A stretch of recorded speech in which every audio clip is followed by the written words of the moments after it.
أعوذ بالله من الشيطان الرجيم. بسم الله الرحمن الرحيم. سلام علیکم ورحمۃ اللہ وبرکاتہ. آئے ہم نورانی قاعدہ تختی نمبر 4 صفحہ نمبر 8 کی مشق کرتے ہیں. ذال ذال زبر ذا، ذال اس کا مخرج جو نو کے زبان کو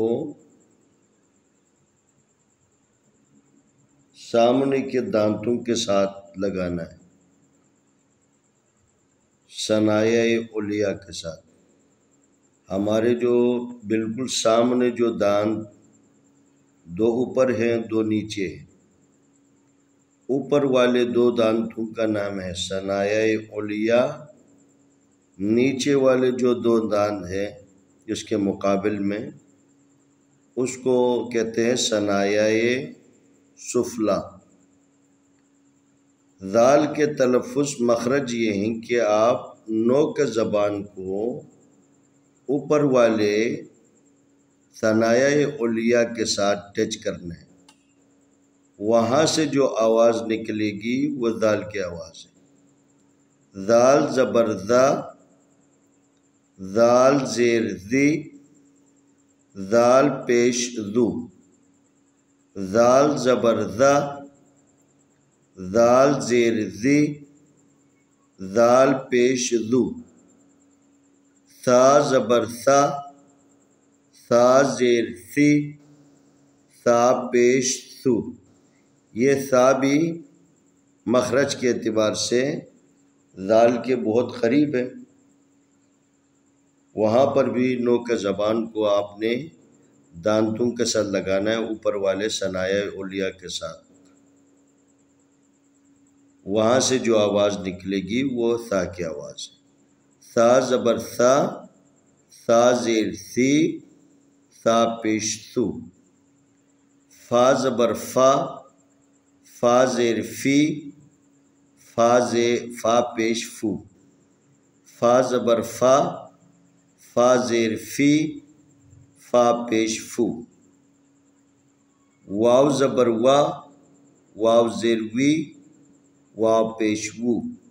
واو زبر وا، واو زیر وی، واو پیش وو. با زبر با، با زیر بی، با پیش بو. با زبر با، با زیر بی، با پیش بو.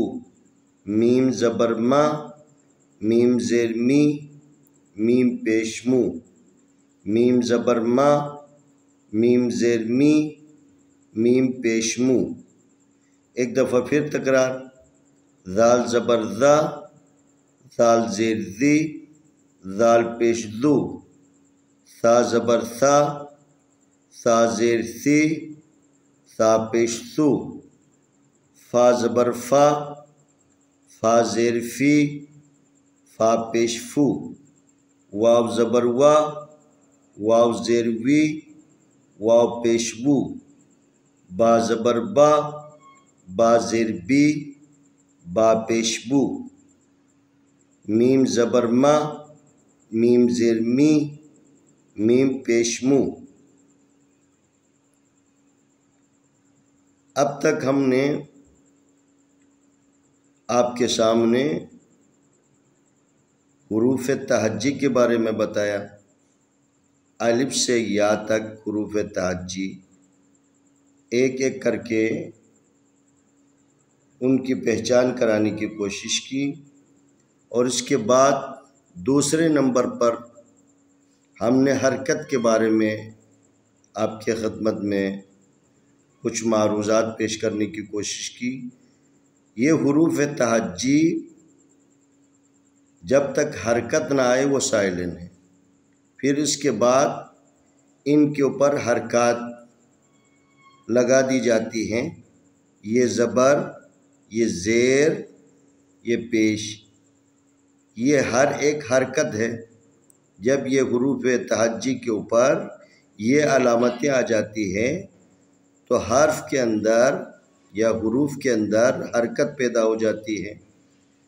زبر کی حرکت کے ساتھ آ، زیر کی حرکت کے ساتھ ای اور پیش کی حرکت کے ساتھ او کی آواز آتی، آ ای او۔ اب تک ہم نے دو چیزیں سیکھ لی، ایک تو حروف تہجی کی پہچان، الف، با، تا، ثا، جیم، یا تک۔ ان میں سے اچھی طریقے سے ہم نے الف کی پہچان، با کی پہچان، تا کی پہچان، ثا کی پہچان، اور ان میں سے جو مخرج کے اعتبار سے جس کے اندر تھوڑی سی مشکل ہے اس کو سمجھنے کی کوشش کی، اور اس کے علاوہ ہم نے حرکات کو پہچاننے کی کوشش کی۔ تو حرکات زبر، زیر، پیش کے مجموعی جو نام ہیں وہ حرکات ہیں۔ ان میں سے ہر ایک حرکت ہے اور حرکت کی جمع حرکات ہے۔ جب یہ زبر، زیر، پیش آپس میں ملیں گے تو اس کا جو اجتماعی نام ہے وہ حرکات ہے۔ انشاءاللہ آنے والی ویڈیو میں ہم اگلا سبق پیش کریں گے۔